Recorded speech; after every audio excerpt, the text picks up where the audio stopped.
such radically different experiences. Global unity versus personal difference. Right, that's the core mission here. And this source, it gives us a pretty unique way to look at it. It kind of splits the world into two things. The hardware, the physical stuff, the constants we all share, and the software. Software being our beliefs, our philosophies, how we live. The big question it poses is, like, why?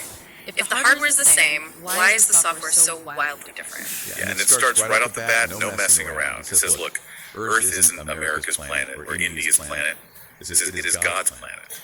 That God made these continents, this one world just separated by water, sets a big stage. Exactly. So that's the shared hardware. It talks about the physical states, countries, continents, just the geography, really. Yeah. But the software, that's where it gets human. The source says this involves love relationships, and these relationships yield the legacies. Legacies. Yeah. Okay, so not just like inheritance money. This is about values, isn't it? Deep beliefs, ways of seeing the world that get passed down, handed over willingly, it says, so the next generation can protect, preserve, and uphold them, like cultural DNA. And this passing down is key, especially, when things get tough. It happens through what the text calls timely guiding statements or counsels. Basically, wisdom shared during crises. It's how culture gets reinforced when it's challenged, I suppose. Okay, but here's where it gets, well, really interesting for me. The source then doubles down on uniformity.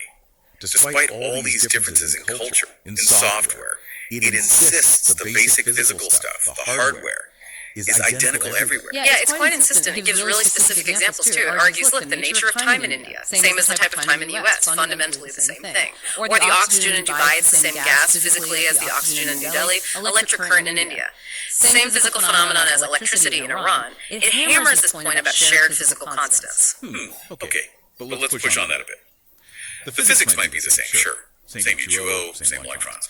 But the experience of that hardware, isn't that fundamentally different? Like, the oxygen might be the same gas, but breathing the air in Delhi versus Dubai, that feels different, right? Air quality matters. And yeah, the physics of electricity is universal, but having reliable power versus constant outages, that changes everything about how you experience the hardware. Doesn't that instability sort of undermine the uniformity argument? That's a really good point. And the source kind of anticipates that, maybe subtly. It brings in this idea of this segmented life. It admits that, okay, even with the same physics, people live these segmented lives. They follow very different philosophies, different themes of life. And these themes, these are like the local operating systems, you could say. They shape how you use and experience the hardware. They become the native stories, the local rules, the belief systems. Gotcha. So the hardware is the stage, but the software is the play being performed on it. And the plays can be totally different. It explicitly contrasts them, saying, an Arab's life philosophy is not the philosophy of a Hindu in Sri Lanka. They're not parallel tracks. Precisely. So while the quantity of time, your lifespan, might be considered a universal constant in this model, the way you use that time, or the electricity or the oxygen, to live out your specific life theme, that's where the divergence is huge. The day-to-day reality for, say, a Tamilian in Thiruchi is just fundamentally different from an Iranian's, even if they're breathing the same kind of oxygen. Right, which leads perfectly into this next bit about where people invest their inner energy. The source calls it religious energy or the psychic energy. What exactly are we talking about here? What does that mean? Yeah, we need to be careful with those terms. Psychic energy or religious energy here seems to mean like your focused will, your conscious belief, your devotion. It's the internal fuel you pour into your chosen life theme, your software. And the source uses religious examples to show how this investment can lead to predictability. How does it do that? What are the examples? Well, it gives two contrasting models, both seen as predictable. First, an American, David, who ties his lifetime to Jesus. His focus, his psychic energy is channeled into a framework defined by the Bible, by church teachings. It's a contained system. Then there's an Iranian, Abdullah, who ties his life to Allah. His psychic way, his internal investment, follows that specific religious path. The source sees both as predictable because their life themes set clear boundaries for where that internal energy goes. Okay, predictable paths. But then it throws in a curveball, right? The Hindu model. It says a Hindu still holds freedom to invest his religious energy or the psychic energy on individual soul building. That sounds very different. It's a stark contrast, yeah. This is central to its argument about freedom. The Hindu, in this view, is not predictable, like Abdullah is. There's less external policing, it seems to suggest. Nobody backbites, is the phrase used. Nobody criticizes if they're not regularly going to the temple.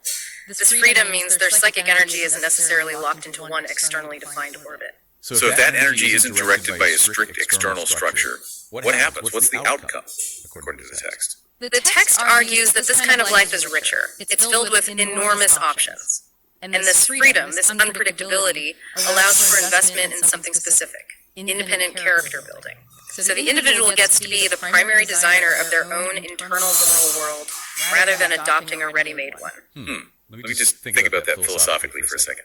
If predictability helps societies function, helps governance, is the text implying, maybe without saying it, that this kind of freedom, this unpredictability is kind of disruptive to organized religion or politics? How does that fit with the initial idea of global unity? Does it address that tension? That's a sharp question. It doesn't frame unpredictability as negative disruption, though. It frames it as qualitatively better. It suggests this independent character building, even if it happens in these locally segmented ways, is sort of the highest goal for a person. And this focus on internal quality, internal worth, naturally shifts the discussion towards external systems, like politics. If internal character is paramount, how do governments stack up? Okay, that makes sense as a transition. So it moves into democracy and quality of life. And here it makes a pretty bold, maybe even controversial point. It says a poor life with poverty-stricken money power may not be inferior, may not be worse than a wealthy life lived under, say, non-democratic political or religious-controlled national rule. That's a strong claim. It really is, and what's fascinating is how it flips the script on value. It's basically saying, forget GDP, forget external wealth metrics, they missed the point. The actual feel of life, the lived experience, that differs based on internal quality, not how much money you have. So, okay, we share the quantity of life, the same lifespan potential that's the time hardware, but the quality of life, that's determined by the quality of psyches they own up. Yeah. Wow. What are these quality of psyches exactly? It seems to me the internal landscape, the messages people carry inside, their internalized beliefs, their sense of personal freedom, the scope of their life theme. These internal things, not external wealth or power structures, dictate the qualitative worth of the feelings. The source really pushes us to measure a life's success not by possessions, but by the quality of one's self-directed inner world. And it points out how local this all is. Political standards differ between countries on the same continent, sure. But even within one country, the emotional climate, the collective feel of a place can vary state by state, which just reinforces how powerful that local software is, even when the national hardware is shared. Absolutely. And realizing that the real value is in these internal states and feelings leads to the conclusion. The source talks about feelings in a very physical way, actually. It calls them emissions. Emissions. That's an interesting choice of word.